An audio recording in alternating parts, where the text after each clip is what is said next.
Hi viewers, ബ്രൈഡ്സിന് hair style ചെയ്യുമ്പോൾ extra ഉള്ള hair cut ചെയ്ത് കളഞ്ഞിട്ട് എക്സ്റ്റൻഷൻ കട്ട് ചെയ്ത് കളഞ്ഞിട്ട് ചെയ്യുകയാണെങ്കിൽ ഹെയർ സ്റ്റൈൽ കുറച്ചുകൂടെ നീറ്റായിരിക്കും. ഇത് അലീന കേട്ടോ, എൻ്റെ കസിനാണ്. പുള്ളിക്കാരിയുടെ റിസപ്ഷൻ ഡേയിലുള്ള വീഡിയോസാണ് ഞാൻ ഫസ്റ്റ് അപ്ലോഡ് ചെയ്യുന്നത്. 3 പാർട്സായിട്ടാണ് വീഡിയോസ് അപ്ലോഡ് ചെയ്യുന്നത്. ഹെയർ സ്റ്റൈൽ ഫുള്ള് കംപ്ലീറ്റ് കഴിഞ്ഞ ശേഷം ഫേസ് മേക്കപ്പ് കഴിഞ്ഞ് പുള്ളിക്കാരി പെട്ടെന്ന് പോയായിരുന്നു. പിന്നെ എനിക്ക് വീഡിയോസൊന്നും എടുക്കാൻ കഴിഞ്ഞില്ല. ഞാൻ ഓഡിറ്റോറിയത്തിൽ പോയാണ് വീഡിയോസ് എല്ലാം എടുത്തത്. അപ്പോൾ ആ ഒരു ഡ്രസ്സിന് ആപ്റ്റായിട്ടുള്ള മേക്ക് ഓവറാണ് കൊടുത്തിട്ടുള്ളത്. ഇത് അലീനയുടെ അമ്മയും സിസ്റ്ററും ആണ്. ഞങ്ങളുടെ ഫാമിലി എല്ലാം പങ്കെടുത്തൊരു മാരേജ് ആയിരുന്നു. ഡാൻസൊക്കെ കളിച്ച് നല്ല ഇതായിട്ട് കളി കഴിഞ്ഞ ശേഷം എടുത്തുള്ളൊരു വീഡിയോ ആണ്.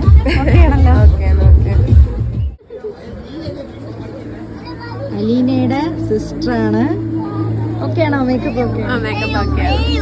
അമ്മയാണ് അലീന. ഓക്കെ ആണല്ലോ?